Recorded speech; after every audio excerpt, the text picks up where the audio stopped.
Hoje é dia de falar de quadrinho alemão.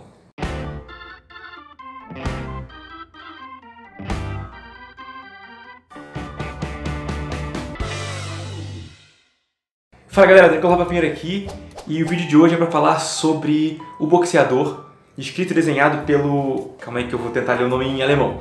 Reinhard Kleist. Eu não sei se eu falei certo, espero que tenha falado, mas esse cara é um dos quadrinistas alemães mais proeminentes. O cara ganhou vários prêmios, já escreveu vários quadrinhos, muitos quadrinhos, e geralmente são quadrinhos sobre pessoas interessantes ou pessoas famosas. Tem o Boxeador, tem o livro do Johnny Cash, tem o livro do Elvis. Então o cara é muito bom em escrever esse tipo de coisa e esse quadrinho particularmente é excelente. Eu raramente me emociono lendo alguma coisa assim, mas é um dos quadrinhos que me emocionou e eu fiquei realmente abalado depois de ler isso aqui. E muito graças ao fato dele ser muito bom contando histórias. Mas vamos por parte, vamos lá. Lembrando que esse vídeo é uma ação do Instituto Goethe, da Alemanha, que reuniu vários booktubers e um gibituber, que nem eu, para falar para as pessoas do Brasil e da América Latina de forma geral, na verdade, né, sobre literatura alemã, sobre quadrinhos alemães e tudo isso, e incentivar novos youtubers, gibtubers, booktubers a conhecerem a literatura alemã e a falarem de literatura alemã para as pessoas. Essa iniciativa deles pode levar a mim e levar você que está vendo esse vídeo e quer ser booktuber ou gibtuber para a Alemanha, para a Feira de Livros de Leipzig em 2019. Então, link na descrição aqui para você entender certinho como é que funciona o processo. Tem um vídeo no meu canal também falando sobre isso. Para quem não está ligado, esse quadrinho conta a história do Herzog Haft, eu devo ter falado errado também, o nome polonês, de um judeu polonês que foi preso na época da Segunda Guerra, foi para Auschwitz, foi para os campos de concentração, e ele era obrigado a lutar, a boxear com outros judeus presos para entreter os alemães, e por conta disso ele sobreviveu, sacou? Foi graças ao fato de que ele era lutador, de que ele era um entretenimento para os guardas, que ele conseguiu sair vivo de lá. E esse livro não conta só a história dele durante a Segunda Guerra, conta a história dele vindo para as Américas e virando boxeador profissional aqui nos Estados Unidos. E esse livro tem muita coisa para falar. Eu vou falar primeiro do roteiro, depois eu pulo para a arte, porque a arte tem umas coisas que eu preciso muito comentar. Mas enfim, vamos por parte. O roteiro começa interessante porque a história parte do ponto de vista do filho dele, né? Do filho americano dele já aqui nos Estados Unidos, contando que ele tem orgulho do pai, porque o pai é um cara durão e tudo mais. E logo depois, em poucas páginas, ele já muda para a história do boxeador, de fato. E ele fica o livro inteiro contando a história do ponto de vista do boxeador. E é interessante porque você esquece que começou com o filho, sacou? Eu adoro quando os autores fazem isso. E aí no finalzinho do livro, você acaba a história, quando você acha que acabou a história, na verdade você volta para o ponto de vista do filho e aí fecha o ciclo. Você até esqueceu que era ele que começou a história e quando ele volta pro filho você fica, ah, pode crer, que irado. E ele fecha numa nota muito bonita, muito interessante do ponto de vista do filho. E esse quadrinho foi escrito baseado no livro que o próprio filho do Herzog escreveu, né, o protagonista do início e do final da história, onde ele conta o que o pai contou pra ele. E aí, o que o pai contou pra ele, aparentemente, segundo fontes históricas, não é tão confiável assim.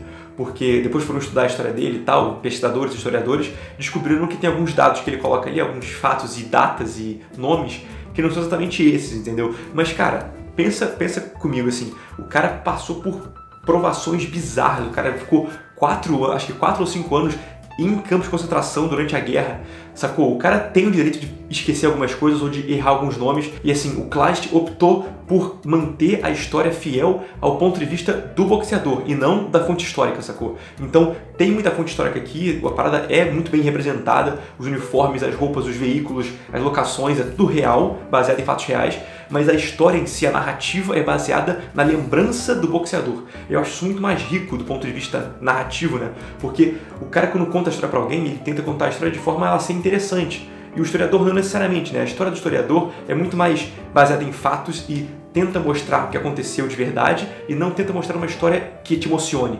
E o ponto de vista do Herzog é um ponto de vista muito mais pra te emocionar, pra contar a história de vida dele, sacou? Então essa escolha foi muito assertiva e eu achei excelente. Como a maior parte da história é contada do ponto de vista do Herzog, então tem muita descrição, tem muita parte que é recordatório dele falando, ah, então aconteceu isso, isso, isso, e passou-se isso, isso, isso. Mas nunca é redundante. Sempre o que ele fala nos recordatórios não é mostrado no desenho. E o que é mostrado no desenho não é contado no recordatório. Então você adiciona camadas, não fica redundante. Você lê o texto, você vê a imagem e você complementa a informação. Então fica muito rica a história. E apesar disso, as partes mais importantes da história, mais impactantes, mais emocionam você, são as partes em silêncio. Porque uma das qualidades intrínsecas do quadrinho é justamente poder contar uma história sem palavras, contar o silêncio.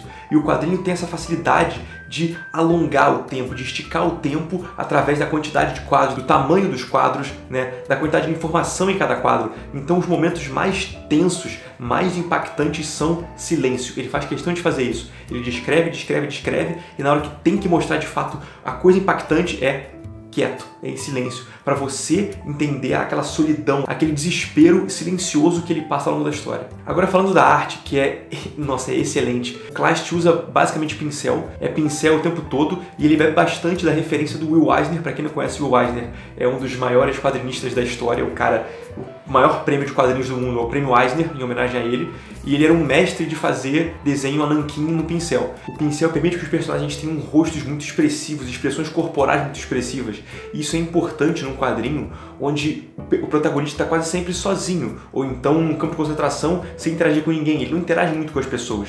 Então é importante você ver como ele está se sentindo através do que ele faz com o rosto dele. Então ele está nervoso, ele está triste, ele está angustiado, ele está desesperado. Você vê tudo isso no rosto, na expressão facial, e isso é dado pelo pincel excelente do Kleist. Mas uma coisa que ele faz e que me deixou muito impressionado, eu nunca tinha visto isso antes, é usar a pregnância de forma a melhorar a narrativa. Deixa eu explicar o que é isso. Pregnância é um dos elementos da Gestalt, que é um estudo de como o nosso cérebro interpreta imagens, que é de origem alemã, inclusive. E a pregnância pode ser resumida da seguinte forma: quanto mais simples, quanto mais fácil de ler a imagem à primeira vista, mais pregnante ela é, então mais fácil de entender. Então tende-se a fazer desenhos que tem uma alta pregnância para você não ficar olhando para a imagem e ficar tipo assim: ah, entendi. Sacou? A ideia é que você olhe para a imagem e entenda o que ela está mostrando.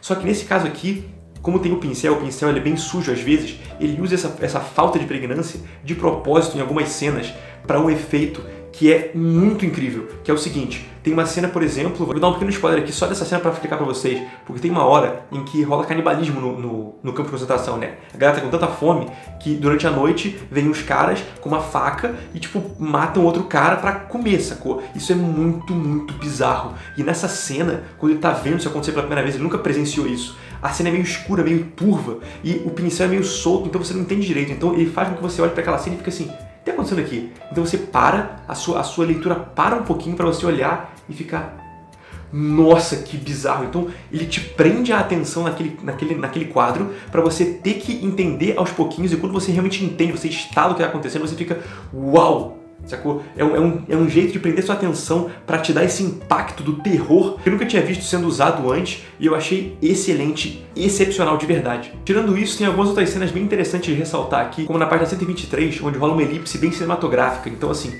ele tá conversando com um cara, e aí tem o rosto do cara, rosto dele, rosto do cara, e aí quando você vira a página, ele tenta estar conversando com outro cara em outro lugar. Então, ao invés de ele mostrar que ele teve uma conversa, ele saiu na rua, ele foi até outro lugar para contar o que ele conversou com outro cara, ele simplesmente corta nessa virada de página, como se fosse um corte de cinema, onde você tem uma cena, você corta para outra cena. Ele fez isso na virada de página, ficou muito legal.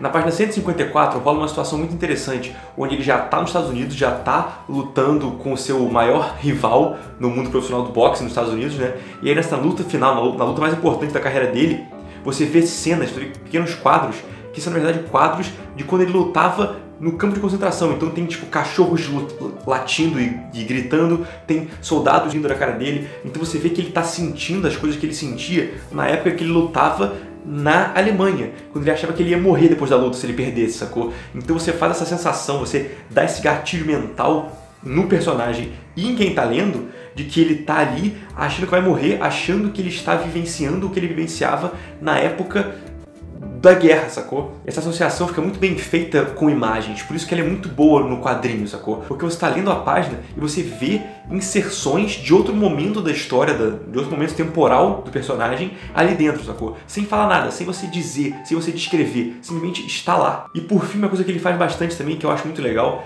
é que ele não determina o tempo de leitura em algumas partes. Então, por exemplo, quando tem uma cena em que ele quer que dure mais, quer que você fique naquela cena por mais tempo, que ela não define a duração, ele tira o requadro. O requadro é aquele linhazinha em volta do quadro, né? Então tem momentos em que acaba o requadro e você fica um pouco mais tempo ali. Você se acalma um pouco. É como se tivesse um ritmo na leitura com os quadros, e a hora que falta o requadro é um momento de silêncio, é um momento de pausa, de calmaria, sacou? E quando tem um flashback, rola no início do quadrinho isso, na página 14, se eu não me engano, tem um flashback longo dele falando da infância dele. E a memória é uma situação em que o tempo, a duração das coisas é mais nebulosa. Você não lembra certinho quanto tempo levou a memória, sacou? A memória é um negócio um pouco mais fluido. Então, por isso, os flashbacks são todos sem requadro, para dar essa sensação de que o tempo que passou ali é um tempo mais fluido, um tempo um pouco menos determinado do que uma ação que ele está descrevendo e narrando certinho. Recomendo muito você ler O Boxeador, recomendo muito você ler de novo, Reinhard Kleist. Espero que tenha falado certo, desculpa se eu falei errado para os alemães que estão assistindo. Porque assim, o livro é muito bom, esse autor é muito bom e o quadrinho alemão é muito interessante. Eu não conhecia, como eu falei para vocês no início do vídeo, e esse quadrinho me abriu porta. Eu comecei a pesquisar, comecei a entender um pouco mais de como funciona o quadrinho na Alemanha, e é bem interessante e bem próximo do Brasil, porque lá, como não é um país tão grande, com tanta tradição no quadrinho, então os autores são obrigados a serem artistas completos, como a gente chama, né? Que é como aqui no Brasil, né? A gente faz, a gente roteiriza, a gente desenha, a gente pinta, a gente escreve, a gente faz tudo. Lá também. Claro que tem exceções, obviamente, mas aqui também tem, né? Mas em geral, os autores alemães, eles são completos. Então, eles têm essa proximidade com o Brasil, onde a gente também tem que ser completo aqui. O independente aqui, ou até alguém que lança por editoras menores, né? Tem que trabalhar fazendo tudo, né? Argumento, roteiro, desenho e até cor, se for o caso. E lá também. Então, para quem acha que o quadrinho alemão é muito fora do contexto, é muito distante da gente, nem tanto, sacou? Enfim, espero que vocês tenham gostado. Continuem aí, porque vão ter mais vídeos sobre quadrinhos alemães. Lembrando que esse vídeo aqui é parte do concurso do Instituto Goethe que eu falei. Então, pra gente ganhar, né, pra eu poder viajar pra Alemanha e você também poder viajar pra Alemanha, eu preciso de likes aqui no vídeo. Então, deem like no vídeo, compartilhem esse vídeo com outras pessoas pra receber mais likes ainda, pra que a gente consiga ir pra Alemanha, cara. Imagina, eu e você na Alemanha, né, na Feira de Livros de Leipzig. Imagina, olha só que maneiro. E é isso, galera. Curte meu canal, como já sabe, e no mais, aquele abraço. Valeu! Não esqueçam de dar like.